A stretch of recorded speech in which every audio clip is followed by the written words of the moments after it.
शुरू से करूं। गुड मॉर्निंग छात्राओं। कक्षा 11 हिंदी साहित्य अध्याय 4 कवि रत्नाकर, इनके बारे में पढ़ेंगे अपन और इनकी जो रचना है अपने पाठ्यक्रम में उसका अध्ययन करेंगे। कवि पद्माकर जो हिंदी साहित्य जगत के इतिहास को 4 भागों में बांटा गया है, आदिकाल, भक्तिकाल, रीतिकाल और आधुनिक काल। तो कवि पद्माकर जो है वो रीतिकाल के कवि माने गए हैं। रीतिकालीन कवियों में पद्माकर का महत्वपूर्ण स्थान है। उनका जन्म सन 1753 ईस्वी में बांदा उत्तर प्रदेश में हुआ था। उनके परिवार का वातावरण कवित्वमय था। कहने का मतलब है कि उनके परिवार का जो माहौल था उसमें अधिकतर लोग कवि थे, मतलब कविता रचनाओं का ही वातावरण था। उनके परिवार का वातावरण कवित्वमय था। उनके पिता के साथ साथ उनके कुल के सभी लोग कवि भी थे। पिता भी अच्छे कवि थे और उनके जो वंश के लोग थे, उनके परिवार के जो अन्य सदस्य थे वो भी कवि थे। अतः उनके वंश का नाम ही कवीश्वर पड़ गया था। परिवार में ज़्यादा लोगों ने अपनी काव्य की रचनाएं की, इसलिए उनके परिवार का नाम ही कवीश्वर पड़ गया था। वे अनेक दरबारों में रहे और मतलब कवि पद्माकर जो है दरबारी कवि भी माने गए हैं। बूंदी दरबार में उन्हें बहुत अधिक सम्मान व दान मिला। बूंदी दरबार में रहे, बूंदी दरबार में वो अपने कविताओं की रचनाएं सुनाया करते थे, है ना। तो उसमें उनके उस काव्य से प्रभावित होकर बूंदी नरेश जो थे, बूंदी दरबार जो थे, उन्होंने उनको बहुत अधिक सम्मान दिया और दान भी बहुत दिया उन्हें। पन्ना महाराज ने उन्हें बहुत से गांव दान स्वरूप दिए, है ना। पन्ना महाराज ने भी उनको दिए और जयपुर नरेश ने भी उन्हें कविराज शिरोमणि की उपाधि से सुशोभित किया। इनकी मृत्यु सन 1833 ईस्वी में हुई थी। पद्माकर की रचनाओं में हिम्मत बहादुर, इनकी जो बहुत सारी रचनाएं हैं जिनमें मुख्य रचनाएं जो है वो ये हैं। रचनाओं में इनकी हिम्मत बहादुर, गिरदावली, पद्माभरण, जगत विनोद, राम रसायन, गंगा लहरी आदि प्रमुख है। इन्होंने सजीव मूर्त विधान करने वाली कल्पना के द्वारा प्रेम और सौंदर्य का मार्मिक चित्रण किया है। इनकी जितनी भी रचनाएं हैं वो प्रेम से ओतप्रोत है, सौंदर्य से ओतप्रोत है ना। उसी को उन्होंने अपने काव्य की रचनाओं की मुख्य विषय वस्तु बनाया है। उनके ऋतु वर्णन में जीवंतता और चित्रात्मकता के दर्शन होते हैं। ऋतु वर्णन इनका सर्वाधिक लोकप्रिय साहित्य रहा। इनकी सर्वाधिक लोकप्रियता इन्हें अपने इनके ऋतु वर्णन में मिली। ऋतुओं का वर्णन, जिसमें कि बसंत ऋतु जो कि ऋतुओं का राजा माना गया है, उसका उन्होंने अपनी रचनाओं में बहुत ही सजीव चित्रण किया है। पद्माकर की काव्य भाषा की प्रशंसा सभी समीक्षकों ने की है। जितने भी समीक्षक हुए उन्होंने इनके काव्य की बहुत ही अच्छी प्रशंसा की है। भावानुभूति, कल्पना वैभव और भाषा समृद्धि की दृष्टि से पद्माकर का विशेष महत्व है।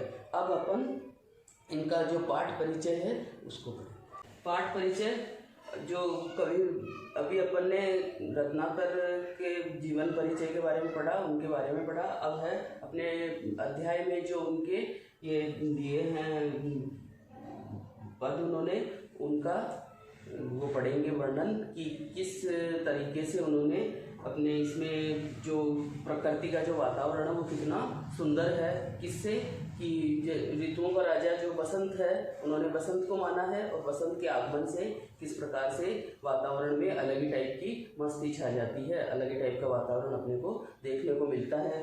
तो पाठ परिचय, पाठ्य पुस्तक में संकलित कवित्व, पहले जो कविता उन्होंने अपने 2 कवित्व लिखे हैं इसमें पहले में तो उन्होंने अपने प्रकृति सौंदर्य का वर्णन किया है और दूसरे वाले में उन्होंने गोपियों का जो वर्णन है प्रेम को लेकर प्रश्न से, उसका वर्णन है। तो अभी अपन पहला वाला पढ़ रहे हैं। कवि ने प्रकृति और सौंदर्य का वर्णन किया है। जो पहला पद है ना, इसमें प्रकृति का संबंध विभिन्न ऋतुओं से है। प्रकृति कब अपने को अच्छी लगती है, कब अपने को बुरी लगती है, क्यों? क्योंकि ऋतुओं का आगमन होता रहता है। एक ऋतु जाती है, दूसरी ऋतु स्वाभाविक तरीके से आने लगती है। तो विभिन्न ऋतुओं से है। बसंत को ऋतुओं का राजा, बसंत ऋतुओं का राजा है। बसंत के आगमन पर प्रकृति विहंग यानी पक्षी और मनुष्यों की दुनिया में सौंदर्य संबंधी परिवर्तन आते हैं। जब वातावरण अच्छा रहता है तो लोगों में उमंग, जोश, उल्लास, इस तरह की भावना उनमें प्रस्फुटित होने लगती है। कवि ने इसमें उन्हीं को लक्षित किया है और किस प्रकार से प्रकृति, पशु पक्षी, मनुष्य, है ना, किस प्रकार से उनमें जो परिवर्तन आता है, किस प्रकार से उनमें जो हर्ष और उल्लास का भाव पैदा होता है, उसका वर्णन है। तो अब ये पढ़ते हैं। औरे भांति कुंजन में गुंजरत भीर भौर, कि बसंत ऋतु के आगमन पर एक औरे यानी एक अलग ही प्रकार से जो है कुंजन यानी बाग बगीचों में बहुत भंवरों की जो है भीड़ लगने लगती है। भंवरों की भीड़ क्यों लगेगी? क्योंकि पौधों में है ना फूल आने लगते हैं और जितने ज़्यादा फूल आते हैं तो भौरे उन पर वैसे ही मंडराते रहते हैं। इसलिए कवि ने लिखा है कि औरे भांति कुंजन में गुंजरत भीड़ भौर, भौर यानी कि भौरे, भीड़ यानी कि बहुत ज़्यादा भीड़, कि जो बाग बगीचे हैं, जो प्रकृति है, उनमें पौधों में भौरों की भीड़ नज़र आने लगती है। क्यों? क्योंकि जो है पुष्प उनमें फलीभूत होने लगते हैं, पुष्प लगने लगते हैं। ओरे डोर झोरन पे बोरन के द्वे गए हैं, और अलग ही प्रकार से वो जो है फूलों से उनकी डालियां जो है झुकी हुई रहती है और वो दोहरे वातावरण से युक्त हो जाते। एक तो भौरे मंडराते, एक प्रकृति का जो वातावरण है वो बहुत ही उन्हें अच्छा लगता है। कहे पद्माकर सु और भांति गलियानी, और पद्माकर क्या कहते हैं कि ये तो प्रकृति तो इस तरीके से हो ही जाती है ना, पौधों पर फूल बहुत ही ज़्यादा लगने लगते हैं तो भौरों की भीड़ बढ़ जाती है, ये तो खैर होता ही है। अब कवि पद्माकर क्या कह रहे हैं कि औरे भांति गलियानी छलिया छबीले छेल और छवि वे गए हैं। और क्या होता है, जब प्रकृति में इस तरह का अच्छा वातावरण हो जाता है, बसंत ऋतु का आगमन होता है, तो कवि पद्माकर कहते हैं कि जो गली और कूचे हैं उनमें भी क्या होता है, छेल छबीले, मतलब कि जो नवयुवक हैं उनमें भी एक अलग ही प्रकार की मस्ती छा जाती है, क्योंकि वातावरण जो है बड़ा ही उत्साहपूर्ण और हर्षोल्लास का होता है। तो उनमें भी एक अलग ही तरह की जो है उनकी छवि नजर आने लगती है। कहने का मतलब है कि अलग ही वो तरीके से वो मौज मस्ती से सराबोर नजर आते हैं।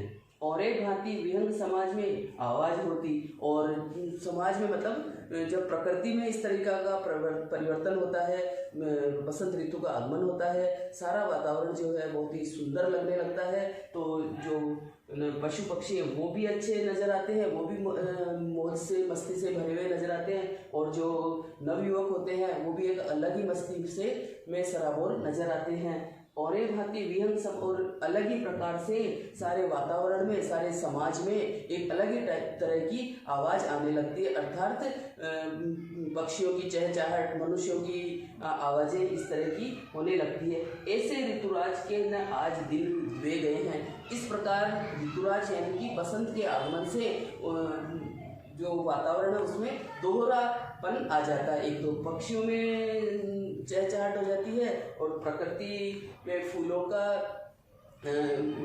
फूल लगने लगते हैं, और ये जो नवयुवक है इनमें भी मस्ती आती है। तो प्रकृति और समाज में दोहरा मतलब वातावरण होने लगता है, और ऋतुराज के आने से ऐसे दोहरा वातावरण हो जाता है। और रस और रीति और राग और रंग, और बसंत ऋतु के आगमन से ना इसका रस और रीति का, राग और रंग का एक अलग ही टाइप का हर्षोल्लास का वातावरण नजर आने लगता है। और तन, औरे मन, औरे बन वे गए हैं, कि अलग ही प्रकार से एक अलग ही तरीके का तन हो जाता है, अलग ही प्रकार का मन हो जाता है, और बन वे गए हैं। और जो वन यानी कि बाग बगीचे हैं उनका भी वातावरण अलग हो जाता है। इस प्रकार से कवि के कहने का तात्पर्य है कि बसंत ऋतु के आगमन से पूरा वातावरण, मनुष्य लोग, पक्षी, पेड़ पौधे, वो सारे ही अलग ही प्रकार के हर्षोल्लास से सराबोर नजर आते हैं।